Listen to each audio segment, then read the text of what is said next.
लोकसभा की चुनावी लड़ाई के 2 चरण समाप्त हो चुके हैं।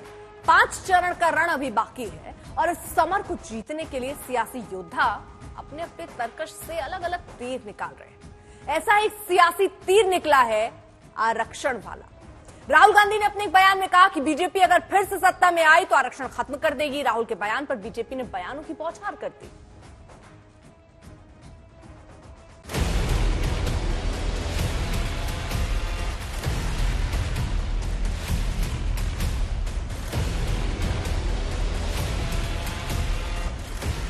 लोकसभा के चुनावी दौर में एक मुद्दे पर शोर बार बार उठ रहा है। एक ऐसा मुद्दा जिस पर सत्ता पक्ष और विपक्ष दोनों ओर से हमला तेज हो रहा है।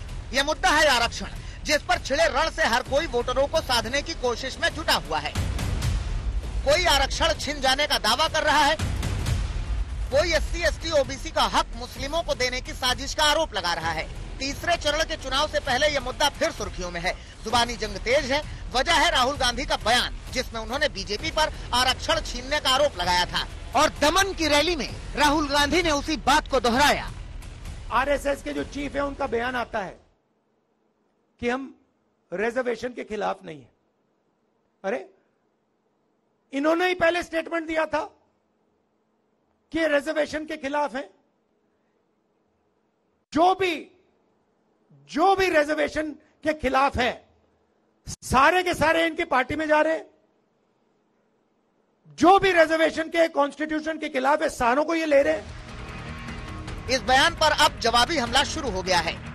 कर्नाटक में उनकी सरकार आई, 4% माइनॉरिटी आरक्षण किया। किसका कटा? OBC का कटा। आंध्र प्रदेश में उनकी सरकार आई, वहां पर भी 5% माइनॉरिटी आरक्षण किया। किसका कटा? SC, ST, OBC का कटा।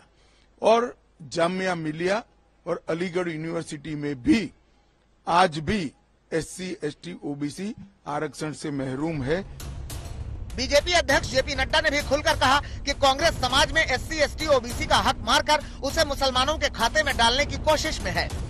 ये आरक्षण के विषय में हमारे दलित भाई, हमारे आदिवासी भाई, हमारे OBC के लोग इनके रिजर्वेशन पर डाका डालकर धर्म के नाम पर रिजर्वेशन देकर के मुस्लिम तुष्टीकरण का काम आज कांग्रेस पार्टी कर रही है। बीजेपी के साथ राहुल को बैकफुट पर धकेलने के लिए संघ प्रमुख भागवत भी सामने आए। तेलंगाना की एक जनसभा में सरकार और संघ की मंशा साफ की।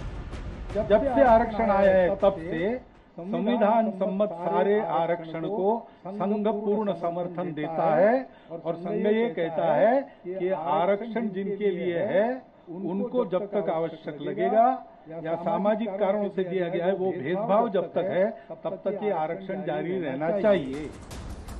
राहुल गांधी से पहले उनकी पार्टी कांग्रेस की ओर से भी आरक्षण को लेकर सरकार और प्रधानमंत्री को घेरा गया था। जयराम रमेश ने बाकायदा प्रेस कॉन्फ्रेंस करके कहा कि बीजेपी जानबूझकर जाति जनगणना नहीं कराना चाहती है। 1 साल का नहीं, 2 साल का नहीं, 3 साल का, और आज तक उन्होंने जनगणना नहीं करवाया है जो 2021 में उनको करवाना था। क्यों नहीं करवाया? क्योंकि वो आरक्षण को समाप्त करना चाहते हैं। वो नहीं चाहते हैं अनुसूचित जाति और अनुसूचित जनजाति की आबादी जो है उसकी जानकारी हम सेंसस या जनगणना से हम हासिल कर सकते। चुनावी जंग में अब सहयोगी पार्टियां भी कांग्रेस के दावे का समर्थन कर रही हैं। भारतीय जनता पार्टी देश का संविधान खत्म करेगी, चुनाव को खत्म करेगी, आरक्षण को खत्म करेगी, क्योंकि देश बाबा साहब डॉक्टर भीमराव अंबेडकर जी के संविधान को मानता है। भारतीय जनता पार्टी भागवत जी के संविधान को मानती है। जागिए और देश का संविधान बचाने के लिए, आरक्षण बचाने के लिए, वोट की ताकत बचाने के लिए अपना वोट। हालांकि प्रधानमंत्री कई रैलियों में कांग्रेस पर आरोप लगा चुके हैं कि कांग्रेस की सोच हमेशा से तुष्टीकरण और वोट बैंक की राजनीति की रही है, जिसके एवज में कांग्रेस SC, ST के आरक्षण में कमी करके मुसलमानों को आरक्षण देने की हिमायती रही है। फिलहाल मतदान का 5 दौर अभी बाकी है और ये भी तय है कि आरक्षण जैसे संवेदनशील मुद्दे को भुनाने में सभी पक्ष एक दूसरे पर हावी होने की कोशिश जरूर करेंगे। आज तक ब्यूरो।